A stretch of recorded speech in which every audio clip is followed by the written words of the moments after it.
Hello. This week I'll be continuing with Ecclesiastes chapter 8. So if you have your Bible or your Bible app open and you want to follow along, that is where I'll be this week. Who is like a wise man? And who knows the interpretation of a thing? A man's wisdom makes his face shine, and the sternness of his face is changed. I say, keep the king's commandment, for the sake of your oath to God. Do not be hasty to go from his presence. Do not take your stand for an evil thing, for he does whatever pleases him.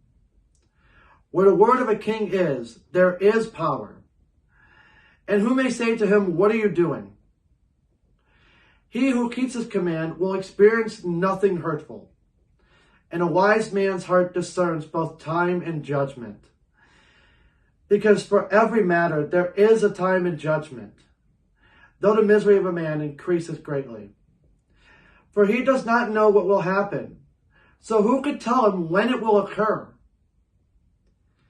No one has power over the spirit to retain the spirit, and no one has power in the day of death.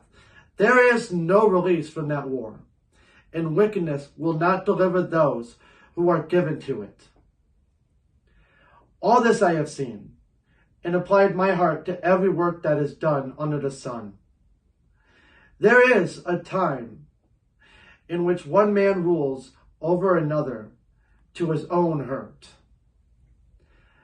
Then I saw the wicked buried, who had come and gone from the place of holiness, and they were forgotten in the city where they had so done. This also is vanity. Solomon, in verse 2, advises his disciples to be diligent, to keep the commands of the king, because they had sworn loyalty to do so.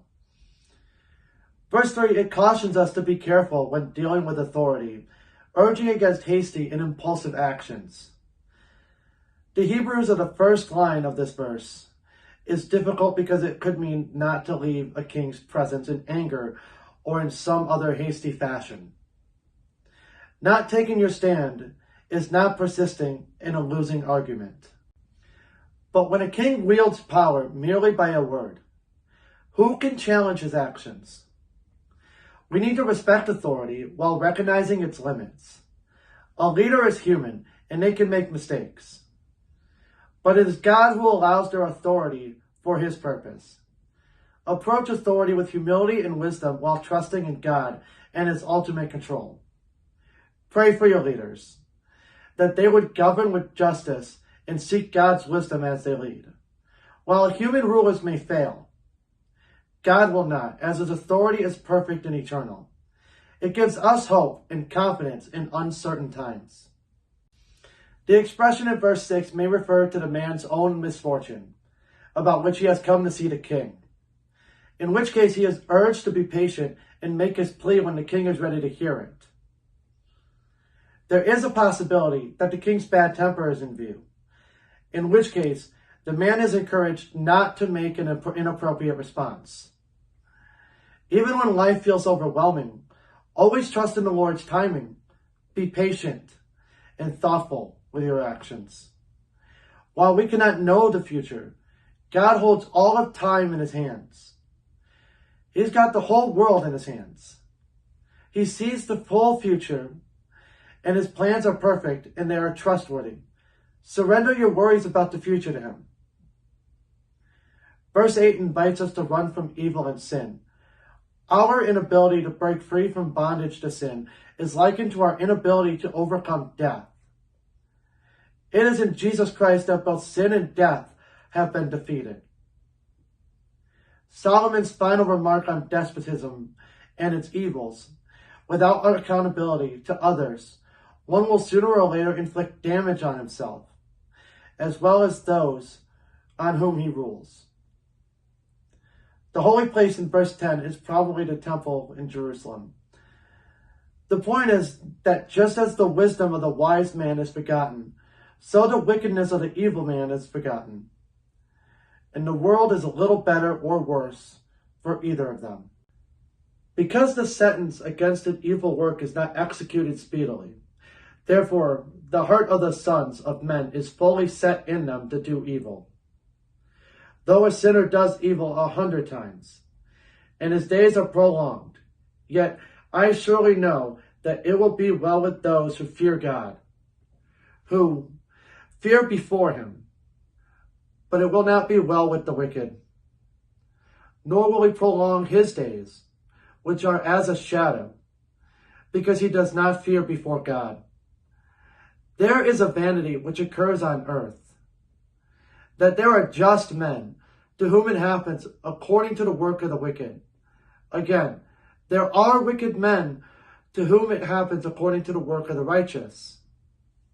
I said that this also is vanity.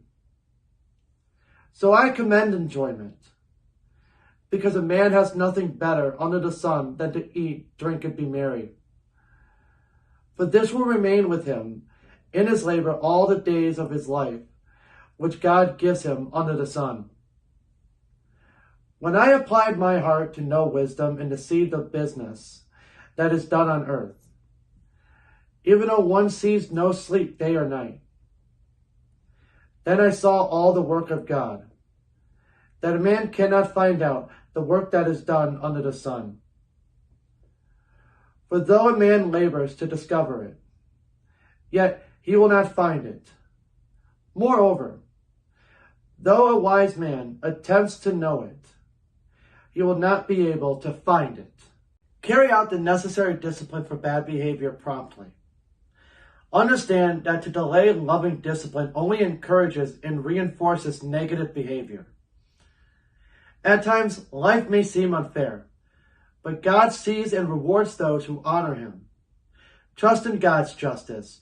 Even when it seems delayed, it might look like the wicked prosper, but it is only for a short time, as their end is assured.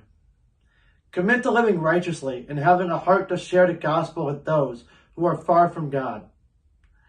Retribution does not hold up. There are gross violations of this ideal.